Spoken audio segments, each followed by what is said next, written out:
Ricardo Ravelo, periodista experto en estos temas de seguridad y narcotráfico. Qué gusto, Ricardo. Buenas tardes, ¿cómo estás? Igualmente, Manuel, buenas tardes. Gracias por platicar con nosotros. Como siempre, qué gusto saludarte. No serán 5, ahora nos decía José Díaz Briceño, nuestro corresponsal en Washington, de se van a hacer 6 los cárteles del narcotráfico mexicanos que serán declarados el próximo miércoles como organizaciones terroristas extranjeras por parte del gobierno de Donald Trump. ¿Cómo lo ves, Ricardo? ¿Qué implica esto? Bueno, obviamente ya es la mitad de los grupos criminales más o menos que operan en el país. Más o menos son 12.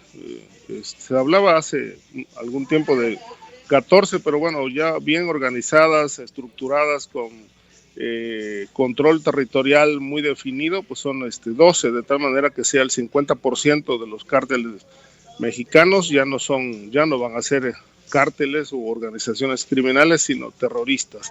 ¿Qué implica? Bueno, pues implica que se va a intensificar la presión de Estados Unidos hacia México para destruir, yo creo que no solamente las estructuras, los andamiajes criminales o ahora de terrorismo, sino que pues también las complicidades, y yo creo que a esto obedece ya la andanada, la presión del gobierno norteamericano con los vuelos de espionaje para obtener información de operaciones de estas organizaciones por tierra y por agua, por aire. Uh-huh. Entonces creo que lo que sí es obvio y está muy claro es que con estas acciones injerencistas, que son muy evidentes, el mensaje que manda Donald Trump es que no le importa la cooperación con México. Uh-huh. De otra manera se hubieran sentado a dialogar para definir una estrategia, pero parece que es una acción que se puede calificar de unilateral. Uh-huh. Él hace lo que cree que debe hacer. Si le gusta a México, qué bueno, y si no, también se defiende mucho que lo están haciendo sin violar la soberanía nacional, sin adentrarse en territorio mexicano, aunque les da, ¿no? Pasando cerquita, les da el alcance, lo tienen estas aeronaves para espiar, para realizar trabajos, labores de inteligencia en México, así sea desde el espacio aéreo internacional, Ricardo.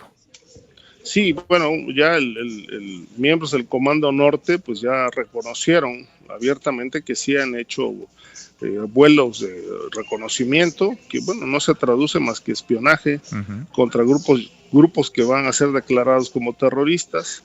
Es decir, hay un reconocimiento de que lo están haciendo y son varias ya las intervenciones en estas acciones antiterroristas, que ya podríamos calificarlas como tales porque faltan pues muy pocos días para que ya se haga oficial. Ahora, esto coloca a México en el escenario internacional en una situación muy vulnerable. Pone en riesgo los mercados, pone en riesgo las inversiones, porque cuando ya un país es declarado como en el caso de México, que va a ser declarado como un país que tiene ya actividades de terrorismo, uh-huh. pues bueno, la visión internacional cambia completamente, ¿no? Y obviamente no creo que solo Estados Unidos vaya a intervenir, porque el terrorismo se combate a nivel internacional. Uh-huh. Ahora, ¿esto se limita, digamos, a los grupos criminales como tal y a sus líderes? ¿O el paraguas es más amplio? Es decir, ¿podría derivar en que se indaguen sus vínculos con empresas, con empresarios, con el propio sistema financiero, cuentas bancarias, con políticos, desde luego, Ricardo? No creo que se limite solo a la estructura operativa. Y para ello, bueno, me remito al comunicado que emitió la Casa Blanca hace algunos días, cuando señala oficialmente que el gobierno de México es protector de grupos de organizaciones criminales, grupos criminales, uh-huh. que ya van a ser terroristas. Habla del gobierno mexicano, o sea, no se refiere a un político o a una empresa o a varios políticos y varias empresas, sino habla del gobierno mexicano. O sea, habla de un contubernio directo del gobierno de Claudia Sheinbaum con estas actividades criminales o terroristas, que son las que están pues operando para llevar droga a Estados Unidos, particularmente el fentanilo.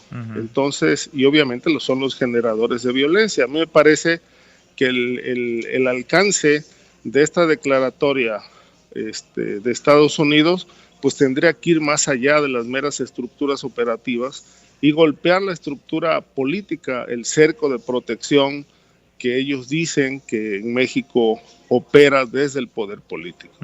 Y ya no hubo mayor respuesta, ¿no?, sobre esos dichos que fueron muy duros, fuertísimos. Creo que nunca habíamos escuchado una declaración así viniendo no solamente de Donald Trump, sino de un gobierno de los Estados Unidos, de la Casa Blanca, de eso que calificaron como intolerable, ¿no? La colusión, el vínculo, la relación intolerable, señalaron, apuntaron entre el crimen organizado y el gobierno de México. Sí, digo, yo no tengo un registro de un antecedente de que a través de un comunicado de la Casa Blanca se señale a un gobierno directamente en América Latina. Bueno, sí se hizo en el caso de Venezuela, donde incluso hasta se giraron órdenes de aprehensión contra Nicolás Maduro y muchos militares del llamado Cártel de los Soles. Pero en el caso de México esto no había ocurrido de esa manera tan contundente.